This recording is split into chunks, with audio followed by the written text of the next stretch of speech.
Oh, welcome back my gardening friends. Well, this is my potato medium experiment, and we need some more potatoes. So this is one that we planted in just straw, and it's a great medium. You will get a little bit of grass growing in it, or more than likely corn or whatever it was. But we've got 4 white from plot 1. Those are the white ones we found on this plot. So let's have a little look and see if it actually gave us anything. It's very wet now. It did take a long time to keep. It took a long time to actually get enough moisture in it. But the worms in this, there's absolutely loads and loads of worms, and it's at the bottom where it's been on the ground. Obviously the worms have been going in and out and creating a bit of I'm surprised we're getting this many, creating the worm castings. But this will be excellent just to add to my compost bin and let it finish off. But it's very, very wet. We have had some wet weather, but there's nothing added to this. This is just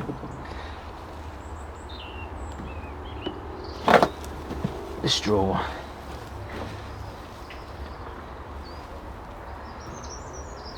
Surprising, some of these haven't rotted off.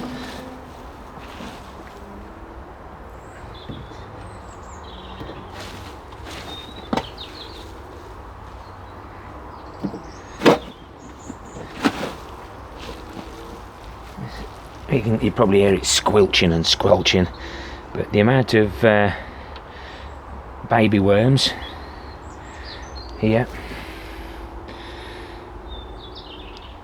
unbelievable.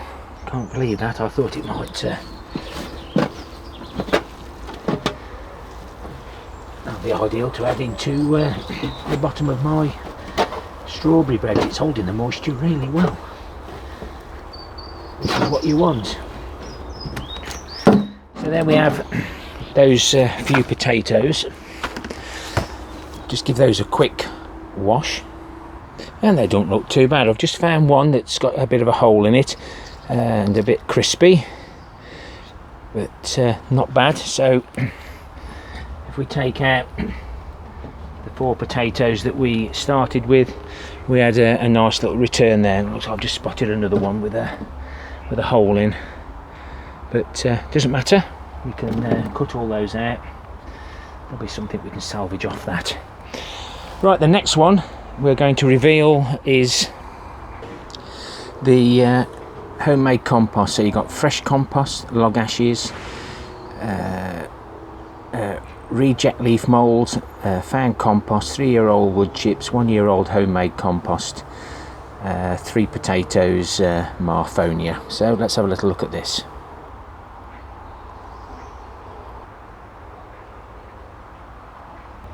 Well, that was a little surprise when we opened that up. Wasn't expecting that many. Again, it's only what's in that. We haven't added anything else, and you can see it's quite rough textured. There's all sorts in it. That shouldn't be in it. It's like bits of polystyrene, so that's probably come out of the compost bin. Need to put that somewhere so that I can get rid of it.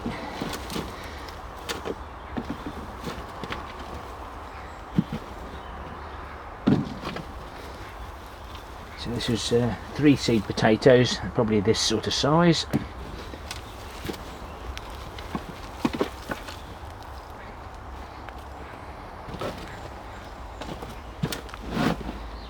Small ones. Have to hunt those out, else we'll end up with volunteers. It's a stone.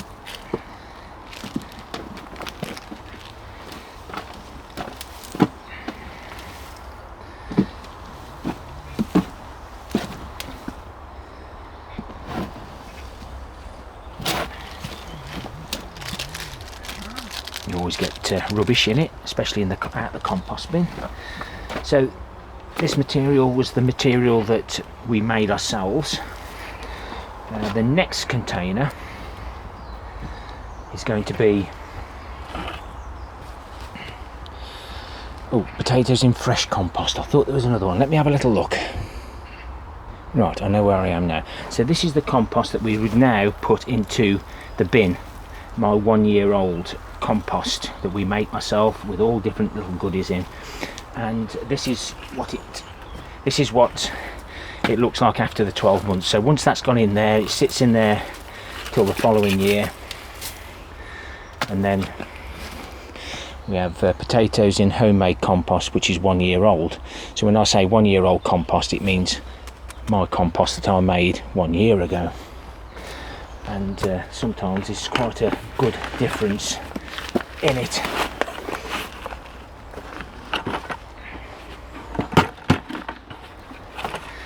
Again, just depends on what it's had in it. These are the purple variety.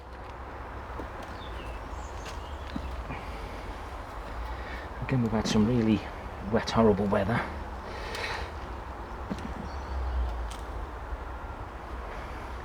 Again, there's been nothing added. We've got one rotten there on the floor.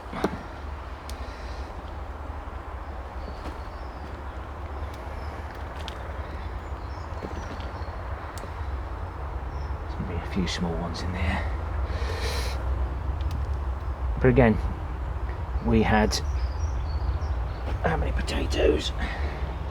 We had 5, so there's the 5, and there's what we've got in return. I'm going to have to dig these out because I should have emptied my barrel really. They keep coming.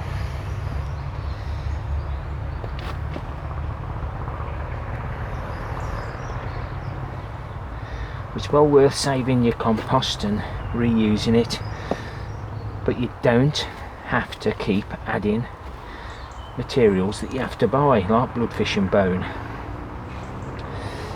grow more, whatever else you can buy. Don't get me wrong, I do use bloodfish and bone,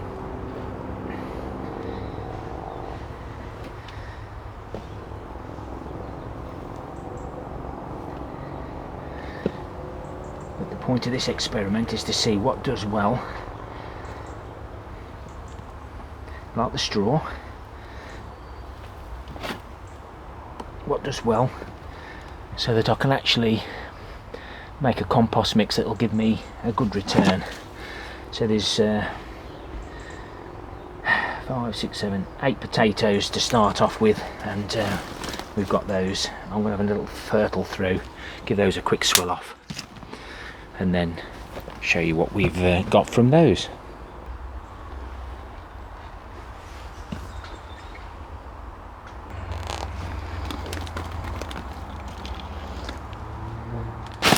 So that's not a bad return for a few potatoes. Literally all those potatoes have cost me nothing, just my own time in making up my own compost. Right, let's go and do a parsnip reveal. Now we've already taken 2 parsnips out of here. Now you've got to be careful with these parsnips. Yet again, I've got my short sleeve shirt on, and I ended up I'm not sure whether you see around there, but you do get parsnip burns. I do, so I'm just going to be very careful. I'm going to push these leaves back. I forgot all about it till just. That will just help protect me a little bit. On the end screen you'll see my video on the parsnip burns. I think it was 2019. I ended up, what happens is the sap comes out of there, gets on your skin, reacts with the sunlight, and literally burns you. So I'm going to be very careful. Well, that's only going to be a small one, but that's a nice specimen. So I'm just going to be very, very careful. It's not my hands, it's normally my arms that catch it. And there's only another one there, just a little bit dry, that one. It hasn't gone down as far as I'd like, so I'm just going to whip another one out.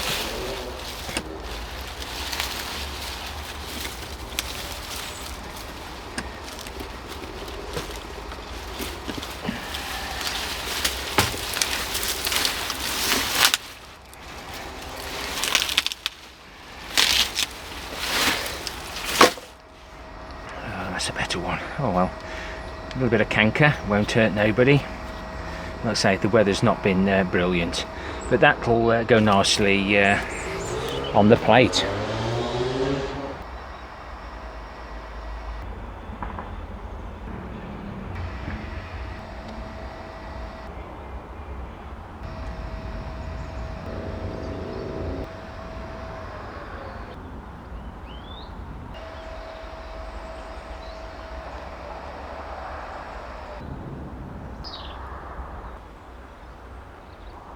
Oops, excuse me.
It's surprising what you can achieve gardening on a budget. Happy gardening to you all. Till next time, my friends. Ta-ra for now.